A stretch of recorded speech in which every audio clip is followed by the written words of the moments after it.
आज शनिवार का दिन देवाश्रम रुड़की से मैं आज के साधन की सेवा प्रारंभ करते हैं। ये सत्र चिंतन का है, विचार का है। तो सभी कोमलता से आंखें बंद करके विचार करते हैं कि जीवन के अलग अलग समय में हमारे लक्ष्य किस प्रकार बदले हैं। अपने पूरे जीवन को हम देखते हैं कि जीवन में हमारा लक्ष्य कई बार बदला। कई लक्ष्य हमने बनाए, लेकिन आज वर्तमान अवस्था में हम सबका जो लक्ष्य है, जो समझ के साथ गुरु के माध्यम से हमें समझ में आया है, उस पे चिंतन करते हैं कि सब लक्ष्यों से ये लक्ष्य जो है वो किस प्रकार भिन्न है। हमारा जीवन बचपन से ही जो जी रहा था, जो विचार कर रहा था, उसमें उच्चतम विचार कौन सा है,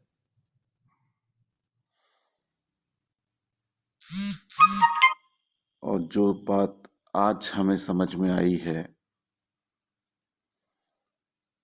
उस पे हम कितना ध्यान दे पा रहे हैं, कितना उस पे हम चल पा रहे हैं। आज हमें उस लक्ष्य की पूरी स्पष्टता है। क्या आज मैं उसमें स्थिर रह पाता हूँ?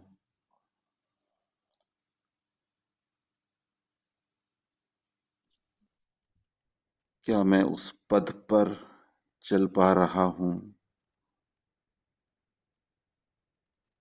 हमें स्वयं चिंतन करना है।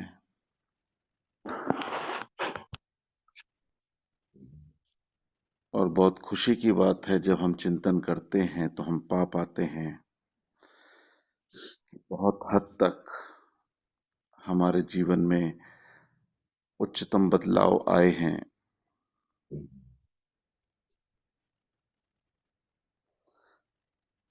हम अपनी अवस्था को बदला हुआ महसूस करते हैं।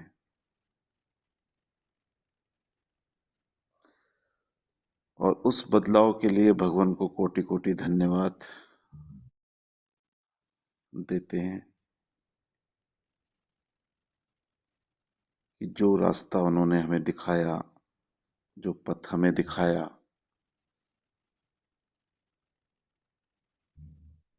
वो हमारे अंतर मन को आनंदित रखता है। हम सभी महसूस कर पा रहे हैं उस आनंद को।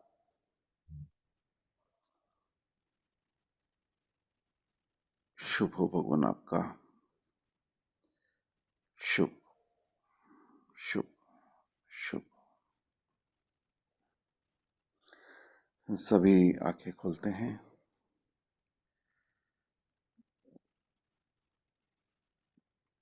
कुछ दिनों से स्कूल की सेवाएं चल रही थी। पिछले 3 दिन गुरुकुल बराड़ा में रहना हुआ बच्चों के साथ। लगभग 250 बच्चे जो गुरुकुल में रहते हैं, तो उनमें वो मनुष्य बड़ा होता हुआ देख पा रहा था मैं कि किस प्रकार वातावरण का प्रभाव बच्चों पर पड़ता है। जो शुरुआती बच्चे थे, जो 5th 6th से चालू होते हैं, उनमें अभी माता पिता का स्नेह, उनका लालन पालन, उनकी यादें उनको रोकती थी नियमों को निभाने में, या उनको कष्ट महसूस होता था, क्योंकि घर की सुविधाएं अलग हैं और गुरुकुल के नियम अलग हैं। वहाँ सवेरे 5 बजे से लेकर रात को 10 बजे तक निरंतर कोई ना कोई कार्य, कोई ना कोई अध्ययन, कोई ना कोई व्यायाम कंटिन्यू। उस बीच में उनके पास ना मोबाइल है, ना टीवी है, न स्व इच्छा से कुछ कर पाने का आजादी है। तो शुरुआती बच्चों में लगा एक दो बच्चे आए भी, तो ये लग रहा था कि ये उनके लिए सजा है या एक अपनी संभावनाओं को खोलने का मौका।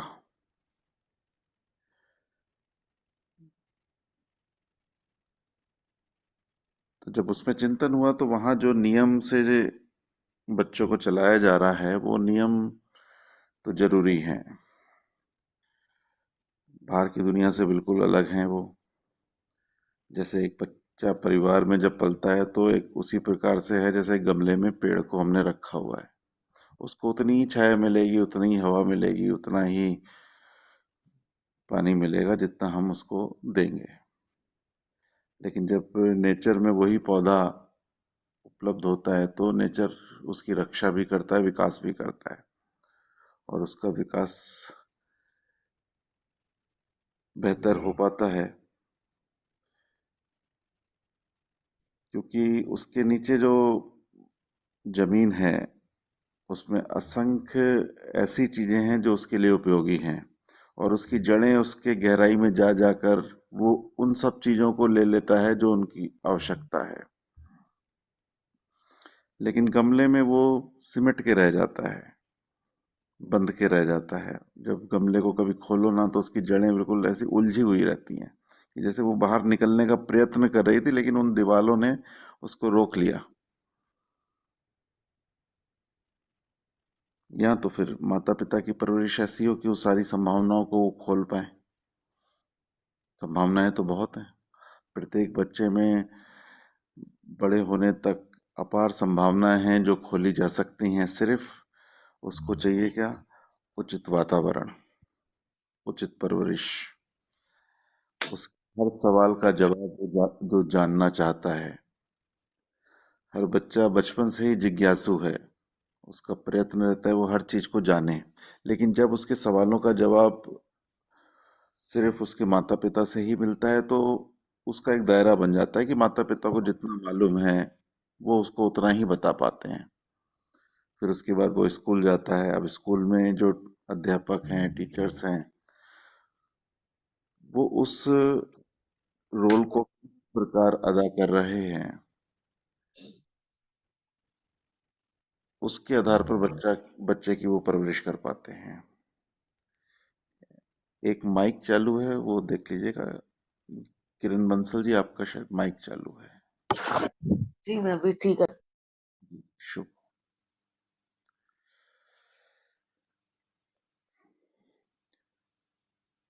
तो हाँ, बात चल रही थी कि अध्यापक की, तो अध्यापक भी अपनी क्षमता के हिसाब से ही उसका विकास कर पाता है कि वो किस उद्देश्य से उस जॉब को कर रहा है। क्या उसे स्पष्ट है कि वो जो किसी बच्चे को पढ़ा रहा है, समझा रहा है, वो बच्चा वही समझ के, वही पढ़ के जीवन को आगे बढ़ाने वाला है।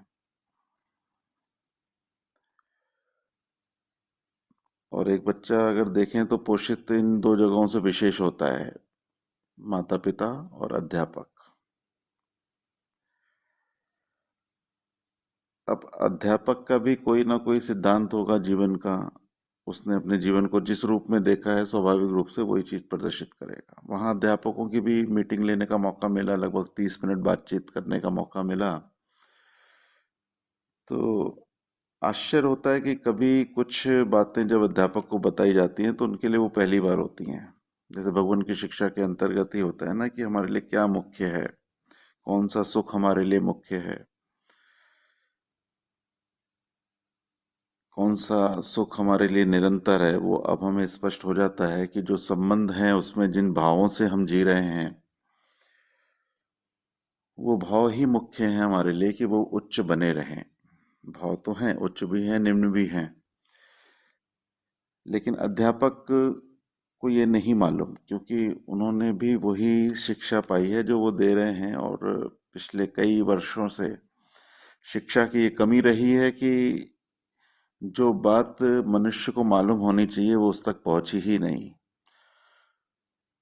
उसीलिए जब हम भगवान की शरण में आते हैं और जब बातों को जानते हैं, पहली बार जानते हैं, वो चाहे उम्र हमारी 18 की हो, चाहे 30 की हो या 50 की हो, जब भी हम पहली बार जानते हैं तो हमें एहसास होता है कि ये ही बात तो मुख्य है, और कितना ही जीवन इस बात को जाने बिना निकल जाता है।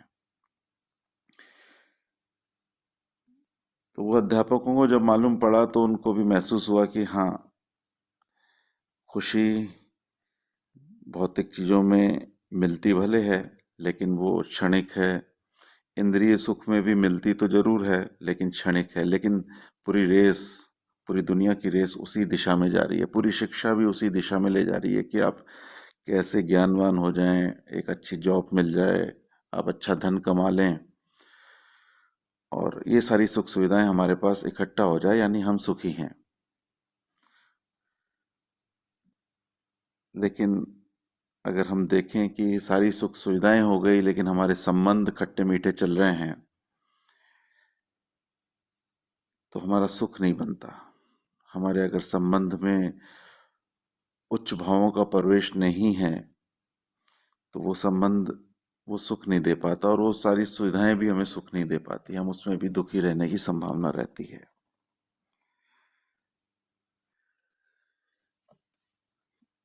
तो फिर जब मौका मिला, बच्चों से भी बातचीत की, बच्चों को भी 3 दिन रेगुलर बताना रहा, तो धीरे धीरे हम संबंधों में भी आए, किस प्रकार से I am due to others को समझाने का मौका मिला। तो बीज रूप में तो हमें मौका मिला, 3 दिन हम डाल के आए। और हमारा सौभाग्य है कि वो स्कूल का जो ओनर हैं वो श्रीमान जी के मित्र हैं, तो उन्होंने इस बात को गंभीरता से लिया, और उन्होंने मिशन को ही बोला कि महीने में 3 दिन के लिए ये सेवाएं आप लोग देते रहो। तो ये प्रयास रहेगा कि हर महीने 3 दिन उन बच्चों के पास जाना, फिर उनको कुछ बताना। तो प्रयास है, तो हो सकता है ये चीज निरंतरता से हो सके और एक बड़ी संख्या को हम पोषित कर सकें। पोषित शब्द बहुत अच्छा लगता है। जब किसी हम गमले को पानी देते हैं तो हमें ध्यान आता है कि हम इसको पोषण दे रहे हैं। किसी घर के परिवार के सदस्यों को खाना देते हैं तो हमें ध्यान आता है कि हम उनको पोषण दे रहे हैं। तो हम शारीरिक पोषण तो देते ही हैं। पेड़ को भी दे रहे हैं तो शारीरिक दे रहे हैं, उसके शरीर का विकास हो, मतलब पेड़ का विकास हो।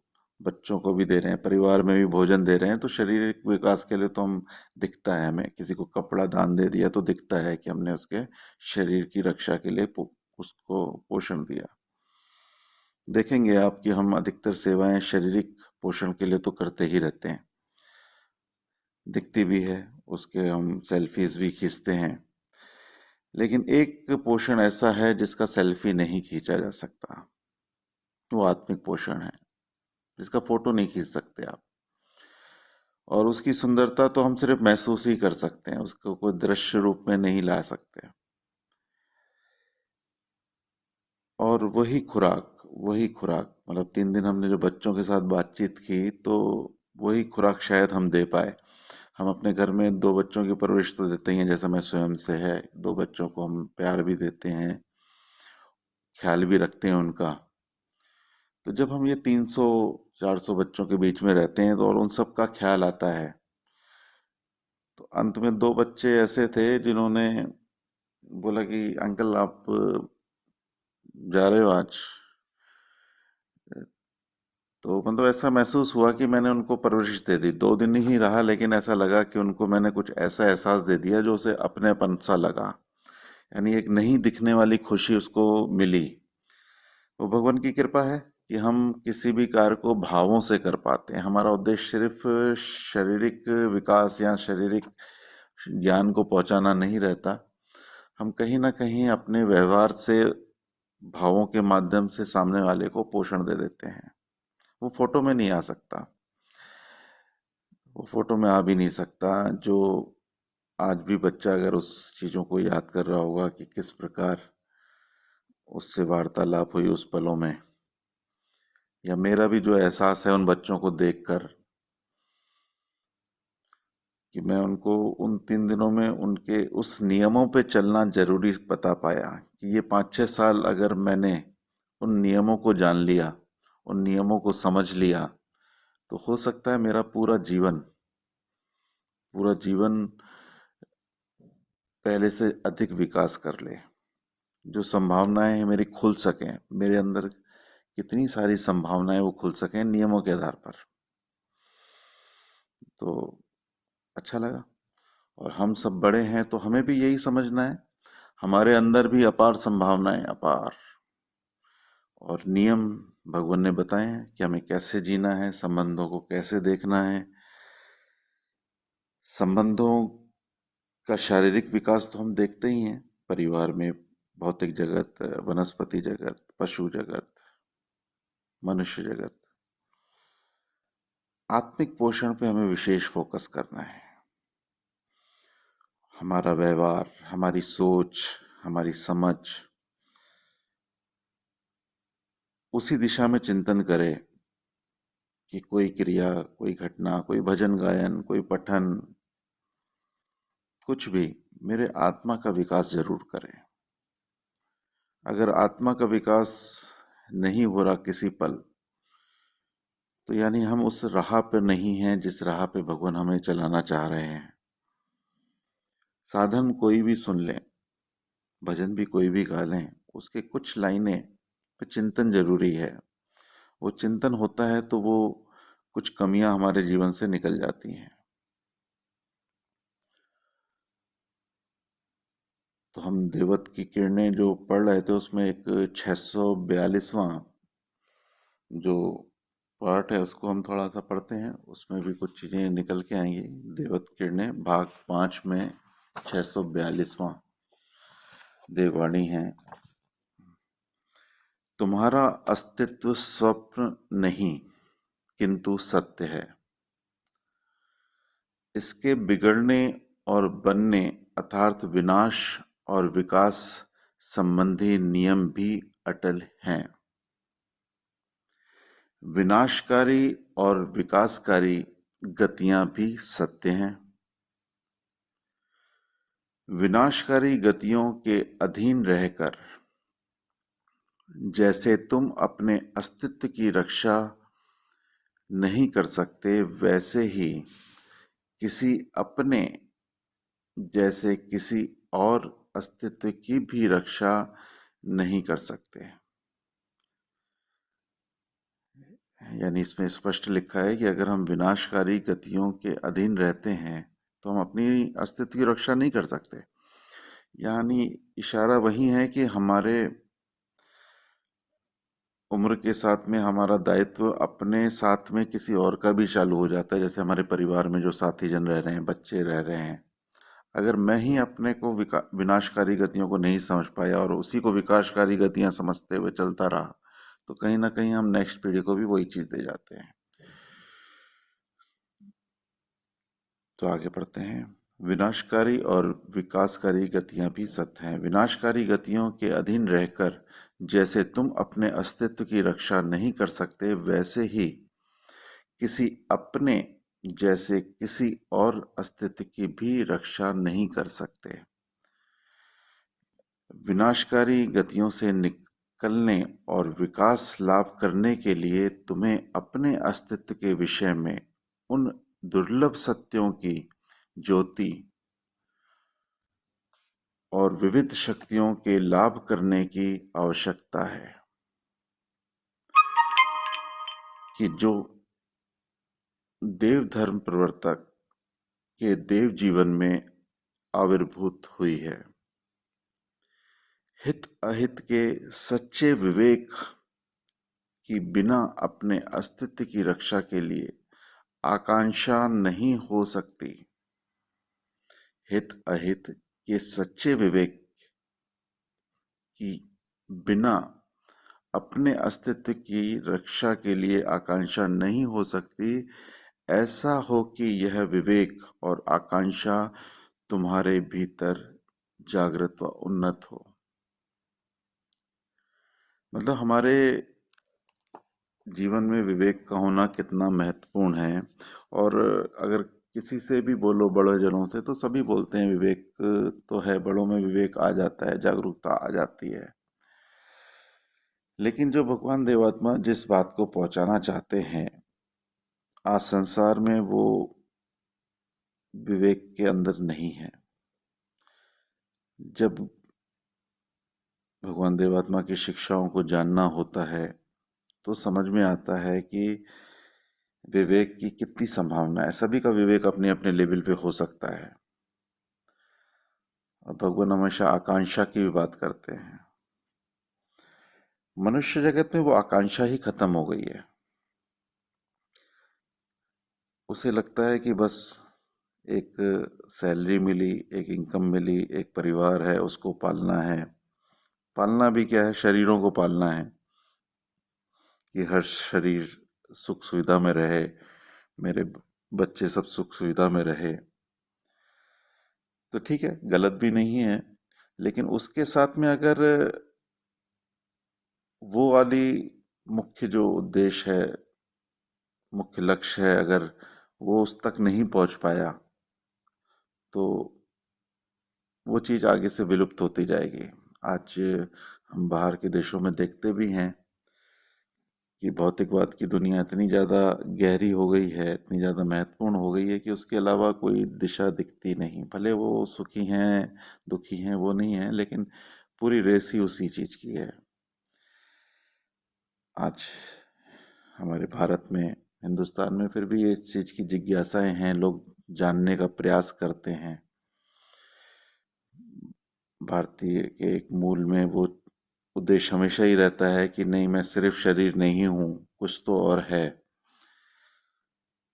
तो एक उम्र के बाद हम उसे जानने का भी प्रयास करते हैं।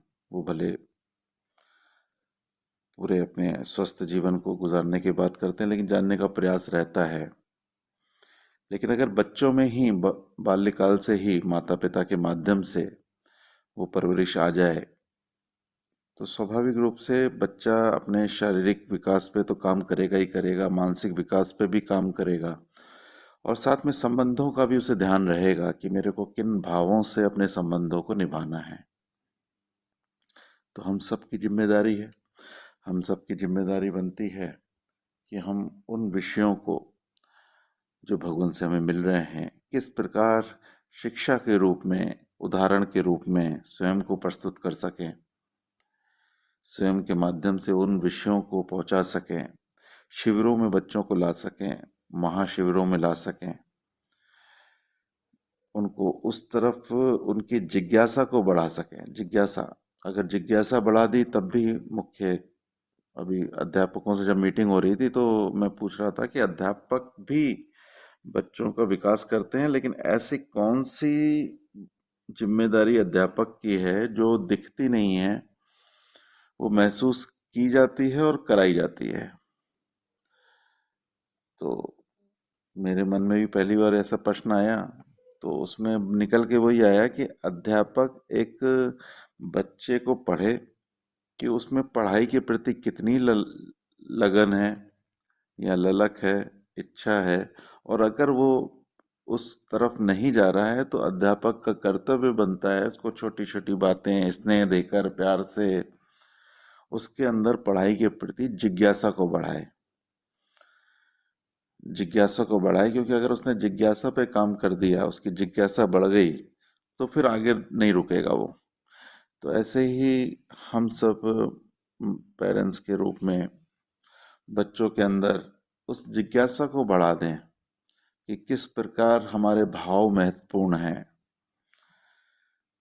तो ये बहुत बड़ा काम हो जाएगा। अगर वो जिज्ञासा बढ़ गई तो वो फिर अपने आप उस रास्ते को पकड़ लेगा, क्योंकि आप सब जानते हैं कि सहकारी शक्तियाँ हमारे इर्द गिर्द चल ही रही हैं, हमारे आसपास ही हैं। वो सदा उन चीज़ों पर हमेशा मदद करती हैं जो आत्मा की दिशा में कार्य होते हैं, यानी उस समझ की दिशा में कार्य होता है जिसमें मुख्यतः आत्मा पोषित हो रही है। क्योंकि वो खुद सूक्ष्म जीवन आत्मा के आधार पर ही जी रहे हैं, अपनी अवस्थाओं को जानते हुए जी रहे हैं। क्या कमियां हो गई ये भी समझ में आती है, क्या अच्छा पा लिया ये भी समझ में आता है। तो वो हमारी हमेशा सहायता करते ही हैं। आज भी मैं अगर साधन कर रहा हूँ तो ये सहायता भी मिलती ही है। विषय अपने आप निकलते हैं, सहायता हमेशा मिलती है हर पल, बशर्ते मैं कितने सकारात्मक ऑरे में अपने को रखता हूँ, पॉजिटिव रखता हूँ। नकारात्मक विचार आते ही हैं, जीवन है तो आएंगे ही, कुछ घटनाएं घटेंगी, मेरा मान अपमान आएगा ही आएगा, सुख दुख आएगा ही आएगा, शरीर कभी सुखी है कभी दुखी है, कभी कोई रोग है, होगा होगा, उसको नहीं रोक सकते। लेकिन बस जो चीजें सदा पोषित करनी है आत्मा, वो अपनी भी करनी है और सामने की भी करनी है। और मजे की बात है इसमें, दूसरा रूप है, जब हम सामने वाले की आत्मा को पोषित करते हैं तो हमारी आत्मा अपने आप पोषित होती है। जब भी हम किसी पौधे के लिए शुभकामना करते हैं, उसके अच्छेपन को अपनी कल्पना में लाते हैं, उसके लिए शुभकामना करते हैं, किसी की सुंदरता का दृश्य देखते हैं और प्रसन्न होते हैं, तो हमारी आत्मा पोषित होती है कि मैं किसी की खूबसूरती देख पाया, किसी की खूबसूरती देख पाया। ऐसे ही संबंधों में भी हम देख सकते हैं। हमारे परिवार में बहुत सारे लोग हैं, अच्छे भी हैं बुरे भी हैं, लेकिन खूबसूरती देखनी है, उनकी सुंदरता देखनी है, उनके अच्छेपन को देखना है। वो अच्छापन देखना ही उसका पोषण है। आज बच्चे को अब उसकी कमियां देख के रोज डांटते रहो, रोज पीटते रहो। तो मैं यहाँ माहौल देखा, मैंने गुरुकुल में माहौल देखा कि बच्चों की पिटाई भी बहुत होती है वहाँ। तो मेरे को महसूस हो रहा था कि सब नन्हे फूल ही तो हैं, दूसरे तरीके से भी बदला जा सकता है, उनको प्यार देकर भी बदला जा सकता है। लेकिन कि अब सारा संचालन अध्यापक और उनके जो केयर टेकर्स हैं वो करते हैं। उन्होंने जैसा शिक्षा को समझा कि भैया, जैसे पशु को भी मार के ही सुधारा जाता है, कहीं से रास्ता भटक गया है तो उसको भी, आपने देखा होगा गाय वगैरह अगर रास्ते से भटकती है तो उसका जो चलाने वाला होता है उसको डंडे मारता है पीछे से, उसका डायरेक्शन चेंज करता है। तो बस यही सीखा कि इनको भी ऐसे ही बदला जा सकता है, तो फिर वही प्रयास रहता है। तो हमें महसूस हो पाता है, दुख होता है, तकलीफ होती है, पीठ किसी को रहे थे, दुख मेरे को हो रहा था, शारीरिक कष्ट किसी को हो रहा था, आत्मा मेरी दुख रही थी। तो आत्मा का बोध ये चीज एहसास दिला देता है कि कहाँ कोई दुखी हो रहा है, उसका दर्द हम महसूस कर पाते हैं। तो बात वही चल रही थी कि किसी का खूबी हमें देखनी है, उसकी तारीफ करनी है। बच्चे को अगर हम कमियां देख देख के डांटते रहेंगे तो बच्चा नहीं बदलेगा। बदलना है उसे, उसकी खूबसूरती देखकर उसकी तारीफ करके धीरे धीरे उसको उस बात का एहसास दिखाना है, उसके विवेक को जागृत करना है। विवेक सभी के पास है, किसी का जागृत हो गया किसी का नहीं हो गया, और जिस लेवल में होता है आदमी उसी आधार पे काम करता है। तो धीरे धीरे विवेक तक पहुंचना और अपने विवेक को जागरूक रखना। अपना विवेक हमेशा जागरूक रहे, अपना विवेक जागरूक रहेगा तो हमारे से सही फैसले हो पाएंगे। ज्ञान हम सभी को है कि क्या सही क्या गलत। जब विवेक जागृत होता है तो हम उस ज्ञान के आधार पर सामने वाले को पोषित कर पाते हैं, उसको बेहतर कर पाते हैं, और फिर हमारी भी आत्मा बेहतर होती रहती है। तो बढ़िया है। तो इस पे अगर किसी को कुछ कहना हो तो चर्चा कर सकते हैं। ना तो मैं 643वां एक लेख है उसको भी पढ़ सकता हूँ। अगर किसी को कुछ कहना है अभी तक की वार्तालाप पे तो जरूर शेयर कर सकते हैं। वो श्रीमान जी, जैसे आपने बताया कि जो हम जैसे बच्चों को देते हैं तो वही आगे उस तरीके से मतलब वो सीखते हैं। तो मेरा एक क्वेश्चन था कि हम बच्चों को ये भी सिखाते हैं कि माँ बाप की इज्जत करनी है, रिस्पेक्ट देनी है। हम्म, तो मेरे पास एक ऐसा केस आया था कि अगर अ, बच्चे बच, पिताजी गलत कर रहे हैं, हम्म, वो कोई बात गलत बोल रहे हैं, हम्म, लेकिन अब वो बेटा बोलता है आप गलत बोल रहे हो। अब पत्नी बीच में ये फंस जाती है कि वो उसको, अगर वो बोलती है कि बेटे को पिताजी गलत हैं, तो पिताजी बहुत खूंखार हैं, वो हम्म, ये बात सुनना नहीं चाहते कि भाई बेटे के सामने तुम मुझे गलत साबित करो, मैं ठीक ही हूँ। हम्म, और अगर वो बच्चे को ना तो वो बच्चे को ये बता पाते हैं कि तुम सही हो, लेकिन जबकि बच्चा वो सही है, वो सही बात को पकड़ रहा है, क्योंकि आगे आगे नॉलेज बढ़ता जा रहा है, तो वो समझ रहा है कि ये गलत गलत है और ये सही है।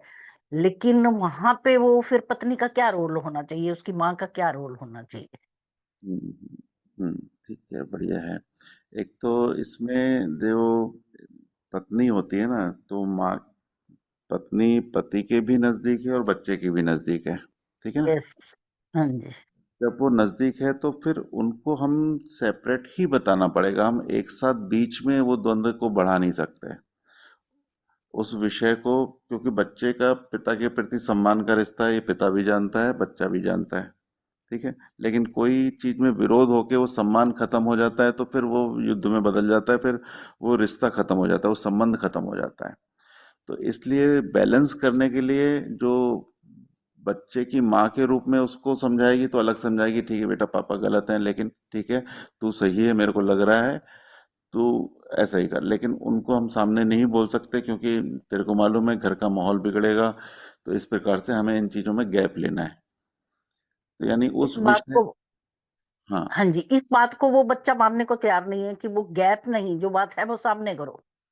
अगर हाँ। मैं गलत हूं तो मुझे गलत साबित करो, लेकिन ऐसा नहीं है कि आप पीठ पीछे उनको कुछ बोलोगे और मुझे कुछ बोलोगे। वहां पे आप क्या करेंगे? अब वो बच्चे की उम्र के ऊपर डिपेंड करता है कि बच्चा अगर समझदार हो गया है, अगर हाँ बच्चा बड़ा जी। है, समझदार हो गया है, तो फिर उससे उस तरीके से बात करनी है। अगर बच्चा अभी छोटा ही है, जिद है कोई, तो उससे अलग बात करनी है। ये दोनों की अलग अलग परिस्थितियों के आधार पर डिपेंड करता है, लेकिन इसमें बस जो माँ का विवेक है उसको स्थिर होना बहुत जरूरी है, वो अपने संतुलन को ना खोए, क्योंकि क्रिएटिव, देखिए सिचुएशन के हिसाब से हम क्रिएटिव होते हैं। क्रिएटिव होने से क्या होता है कि हम सिचुएशन को डिजाइन कर लेते हैं, अगर हम क्रिएटिव है तो। ना तो हम उस सिचुएशन में उलझ जाते हैं और जो सोल्यूशन आ रहे होते हैं वो भी नहीं दे पाते हैं। तो ये तो धीरे धीरे माहौल को बिगड़े बनता है इससे, कि गैप देना पड़ता है, एक दो दिन बाद फिर बात करनी पड़ती है, फिर उनको समझाने का अलग से प्रयास करना पड़ता है। होता क्या है, जब क्रोध का माहौल होता है ना, तो हम समझने का प्रयास ही नहीं करते हैं। जब माहौल ठंडा होता है तो पिता भी समझने का प्रयास करता है, वो सिर्फ पत्नी उसको समझा सकती है कि आप बोल तो सही रहे थे, लेकिन उसकी सिचुएशन भी देखो, ये एज गैप भी है, आज के वक्त में सोच अलग हो गई है, तो धीरे धीरे वो बैलेंस करने का प्रयास करना पड़ता है। और ऐसा हमारे घर में भी होता है, मेरे घर में भी होता है। मेरे बच्चे की उम्र अलग है, मेरी उम्र अलग है, मेरा नजरिया अलग है, तो हमें उसको समझने के लिए बैठना पड़ता है, लेकिन विवेक के साथ बैठना पड़ता है, क्रोध के साथ नहीं। तो ये जब पत्नी पति को समझाती है तो फिर उसके बाद एक बैठक हो पाती है शांतिपूर्वक, तो उसमें चीजें स्पष्ट हो पाती हैं।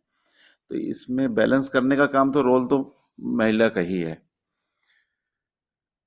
तो जी। इस तो इसमें बस गैप देना पड़ता है, क्योंकि क्रोध में सलूशन नहीं निकलते, पहली बात तो ये। यानी जब तक ठंडा ना हो जाए पानी, या कहते हैं ना दूध को ठंडा करो फिर फ्रिज में रखना, तो बस वो एक जो उबल रहा है ना, उबलते हुए को तो खत्म, ठंडा करना पड़ेगा, पहला काम तो ये करना ही पड़ेगा। उसमें क्रिएटिविटी ही आएगी, कभी कुछ माहौल ले आए, कहीं घूमने चले गए, या टॉपिक बदल दिया, कुछ दिन और कहीं कुछ कर लिया। मैंने तो बहुत अच्छा सोल्यूशन निकाला है कि हम घर में रोज आधा घंटा कैरम बोर्ड खेलते हैं। जी। कैरम बोर्ड खेलते हैं, भले मन कैसा हो, कोई क्रोध में हो, नहीं, बस 1 घंटे कैरम बोर्ड खेलना, ये नियम है। आप देखोगे कैरम बोर्ड इतना आनंद देता है कि पूछो ही नहीं, मतलब आप सोच भी नहीं सकते, आप प्रैक्टिकल करके देखो। मैंने अपने घर में अभी अपने पूरे परिवार वालों को बुलाया, आपको बताया भी था शायद पिछली बार, तो सबने कैरम बोर्ड खेला। जी। अभी मेरे को फोन आया अपनी बहन के यहाँ से 3 दिन पहले कि राजेश, संडे को आ जाना, हमने नया कैरम बोर्ड खेल लिया है, फिर खेलेंगे। मतलब 3 परिवारों को बुलाया, 3 परिवारों ने अपने अपने कैरम बोर्ड ले लिए। मतलब किस जी। प्रकार हमने बचपन को याद किया, पिता और बेटे का रिश्ता पहले से बेहतर हुआ, भाई और बहन का रिश्ता पहले से बेहतर हुआ, कैरम बोर्ड ने। मतलब भौतिक जगत की एक चीज ने हमारे भावों को जगा दिया बचपन के। जी, उतनी देर मोबाइल से सब दूर रहे। हाँ, मोबाइल से दूर रहे। और कैरम बोर्ड अलग चीज है, मतलब कैरम बोर्ड जब खेलते हैं उसका जो एंजॉय होता है, बचपन की यादें आती हैं कि पिताजी जी। ऐसे गोटी मारते थे, वो ऐसे लेते थे, मेरी मम्मी ऐसे पास वाली गोटी ले लेती थी, मतलब ऐसी छोटी छोटी बातें होके वो सारे माहौल ही बदल गए, मतलब वो रिश्ता ही बदल गया कह लो तो। ना तो अभी तो ऐसा लगता था कि एक उसका अहंकार और मेरा अहंकार, मतलब परिवार में आप देखो ना, 5-6 अहंकार जी रहे हैं, जीवन कहाँ जी रहे हैं, अहंकार जी रहे हैं, सबके अहंकार। किसी को कुछ बोल दो तो वो चिल्ला देगा, उसको बोल दो तो वो चिल्ला देगा। तो बस सब अहंकार ही खत्म हो गए सभी के, अलग रिश्ता आ गया। देखें, प्रयास करें, छोटी छोटी कोशिशें हैं। ऐसी। धन्यवाद श्रीमान, धन्यवाद। और कोई कुछ कहना चाहेंगे? अर्पित जी, आपका माइक चालू है। श्रीमान जी, मेरा एक क्वेश्चन ये है कि आपने जब कहा था कि उन्हें टीवी नहीं देखने दिया जाता, तो मेरा क्वेश्चन ये है कि अगर हम बाहर की वो दुनिया से नहीं जुड़ेंगे तो हमें आगे की वो जो नॉलेज है वो कैसे मिलेगी? और आगे क्या नॉलेज है? टीवी में ऐसी कौन सी नॉलेज मिल रही है? जैसे श्रीमान जी, जो बाहर की न्यूज वगैरह आती है, तो हमें कैसे पता चलेगा कि बाहर क्या हो रहा है? क्या फर्क पड़ता है? क्या फर्क पड़ता है? मैंने पिछले, मेरे ख्याल से 1 साल हो गया, मैंने न्यूज़ देखना बंद कर दिया, न्यूज़पेपर लेना बंद कर दिया। ये मेरे को तो नहीं लगता, बल्कि मैं डिस्टर्ब ही होता था, मेरे को ऐसा लगता है उसको जानकर। हाँ, मैच वगैरह है जो, उसका थोड़ा सा आनंद मिलता है, कहीं सुन लेता हूँ तो बात ठीक है, जानने की इच्छा रहती है। लेकिन नॉर्मली बाहर की जो अलग न्यूज़ है उनका क्या फर्क पड़ता है? मेरा जी जीवन श्रीमान जो, जी, हमें बाहर की दुनिया से भी तो जुड़े रहना चाहिए, ताकि बाहर पता चले कि क्या हो रहा है क्या नहीं हो रहा है, ताकि जुड़ वो हमें वो जो आगे वो न्यूज है, वो जर्नल न्यूज है, वो मिल सके। हाँ, जनरल न्यूज़ मेरे को वही वही विचार करना है ना, मैंने क्या ऐसा खो दिया अगर मैंने न्यूज़ नहीं देखी साल भर? मैंने ऐसा क्या खो दिया? मेरे को क्या फर्क पड़ता है? मैंने अगर भगवान की शिक्षा को समझा, उसको जिया, अपने संबंधों को बेहतर किया, जो मेरे को पढ़ना है वो पढ़ा, जो सुनना है वो सुना, उससे मेरा आत्मिक विकास हुआ, मेरा मानसिक विकास हुआ। तो मेरे को ऐसा लगता है, मतलब कुछ न्यूज़ हो सकती हैं जरूरी, लेकिन कुछ अलग अलग एज की अलग अलग स्थितियां रहती हैं, अलग अलग उम्र की अलग अलग रहती है, तो उस हिसाब से उनको न्यूज़ तो मिलती होगी, ऐसा तो नहीं है। न्यूज़ तो जैसे न्यूज़पेपर मिलता होगा बच्चों को, कुछ तो ऐसा मिलता होगा, लाइब्रेरी होगी, लाइब्रेरी में न्यूज़पेपर होगा, इस टाइप की चीज़ें तो होंगी। टीवी नहीं है, लेकिन टीवी, क्योंकि टीवी क्या है कि बहुत कुछ दे रहा है ना, सही भी दे रहा है, गलत भी दे रहा है, इस चीज़ों से दूर रखा गया उनको। बल्कि आपको आश्चर्य होगा, वहाँ गुरु नानक जयंती में भी बच्चों की छुट्टी नहीं थी, सिर्फ उनको संडे को छुट्टी मिलती है। और कोई भी जो छुट्टियां बाहर के स्कूलों में होती है, वो कोई भी छुट्टी उनके लिए नहीं है। उनको इतना बिजी रखा जाता है कि उनको और कुछ सोचने का टाइम ना मिले। संडे के दिन उनको एक मूवी दिखाई जाती है, कोई भी मोटिवेशनल या शिक्षादायक, 3 घंटे उनको बिजी रखने का प्रयास किया जाता है, कि अगर बिजी नहीं होगा तो मन कहीं ना कहीं चंचल होता है, कहीं ना कहीं शिफ्ट हो जाता है। तो इतना बिजी रखा जाता है कि उनको माता पिता की याद भी ना आए।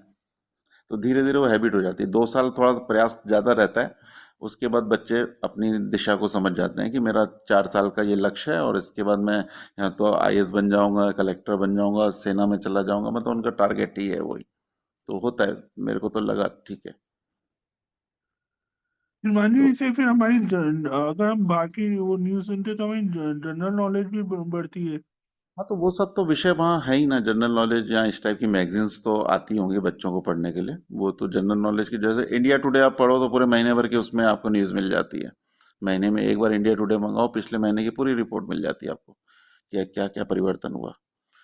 तो पहले हम लोग तो ऐसे ही करते थे, जब, अभी तो बहुत सारे चैनल्स हो गए, जब चैनल्स नहीं थे तो हमारे घर में महीने में इंडिया टुडे एक आती थी, न्यूज़पेपर आता ही था, इस टाइप की चीज़ें होती थी। पुराने ज़माने में कैसे हमें समाचार मिलते थे, ऐसे ही मिलते थे। तो आज की दुनिया में क्या, ये मोबाइल और ये सब आ गया, तो ये सही भी हैं और गलत बहुत ज़्यादा है। तो सही को हम पकड़ के रख सकें तो बढ़िया है, चीज़ें हमारे हाथ में रहें। लेकिन अगर हम उसमें गलत के लिए जा रहे हैं, हमारा जो कीमती समय है वो निकल रहा है, तो उसमें हमें अवेयर होना है। और हम अवेयर होंगे तो हमारे जो छोटे हैं वो भी अवेयर हो जाएंगे।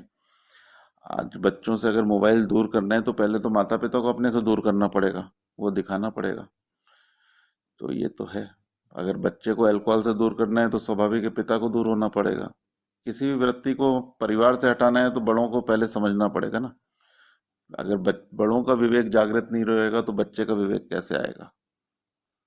तो इसीलिए कई बच्चों को हॉस्टल में भेजना पड़ता है, कि उनको मजबूरी है कि वो घर में समझ रहे हैं कि उनको परवरिश नहीं मिल पाएगी, बच्चा बिगड़ रहा है, वो मोबाइल नहीं छोड़ रहा है, तो फिर गुरुकुल में दे के आते हैं वो। और गुरुकुल में फिर वैसा फिर प्रयास किया जाता है बच्चे को कि इन चीज़ों से दूर रख के उसका विकास किया जा सके, और वही टारगेट भी रहता है। तो अगर हमारा कंट्रोल हमारी समझ से हम कर सकते हैं तो बढ़िया है, लेकिन बच्चे क्योंकि 16 साल तक उस चीज़ को सही नहीं समझ पाते ना, कि मेरा सुख जो है उसी दिशा में जाते हैं, फिर वो चाहे मोबाइल हो, चाहे टीवी हो, चाहे कुछ बैड हैबिट्स हों, तो उस दिशा में वो निरंतर आगे बढ़ते जाते हैं। उनको भी सच्चे सुख का पता नहीं है कि मेरा जो संस्कार है, मेरी शिक्षा है, उसकी दिशा में ही जाना है। तो ऐसा है। तो कुल मिला के बस हमारे केयर टेकर की ही विवेक के आधार पर बच्चे की परवरिश होती है, और उसका विवेक का लेवल जो भी हो। ठीक है श्रीमान जी, स्पष्ट हुआ थोड़ा सा? इस विषय में और कोई कुछ कहना चाहे तो अवश्य कह सकते हैं। जी श्रीमान जी।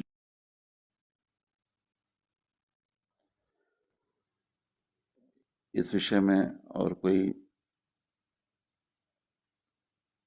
अनुभवी जन और कुछ बताना चाहे तो जरूर कह सकते हैं।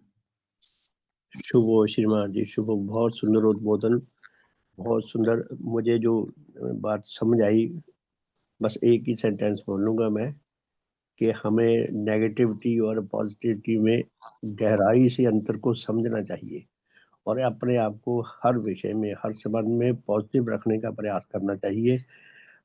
खुद भी अच्छा ग्रहण करें और औरों तक भी हम अच्छा पहुंचा सकें, वो भी पोषित हो सके, और भगवान देवात्मा के साथ जुड़ने का गहरा प्रयास कर सके।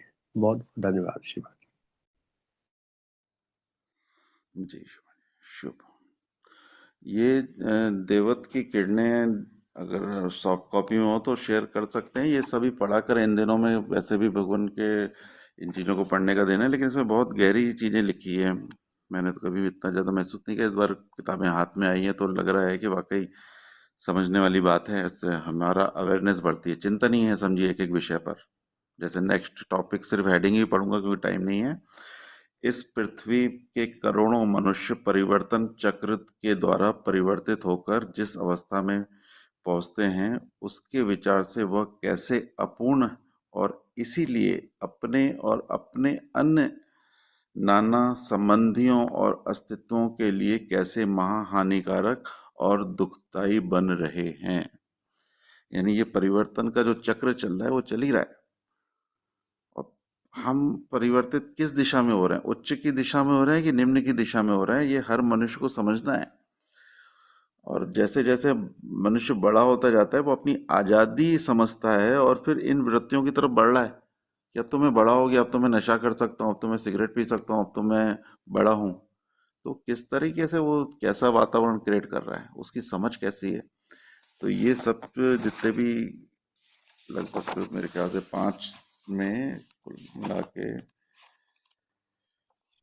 700 के आसपास देववाणियां हैं, उस पे चिंतन करके एक अलग जीवन समझ में आता है। भगवान की शिक्षा को जाना तो है, लेकिन ये देववाणी में निचोड़ है उसका, तो वाकई बहुत ही महत्वपूर्ण है। सभी को उसको पढ़ना चाहिए। ये 5 भाग में प्रयास करूंगा कि अभी इसमें काफी कुछ आएगा पत्रिका में, दिसंबर की जो पत्रिका आएगा उसमें भी पढ़िएगा, उसमें आएंगे काफी कुछ।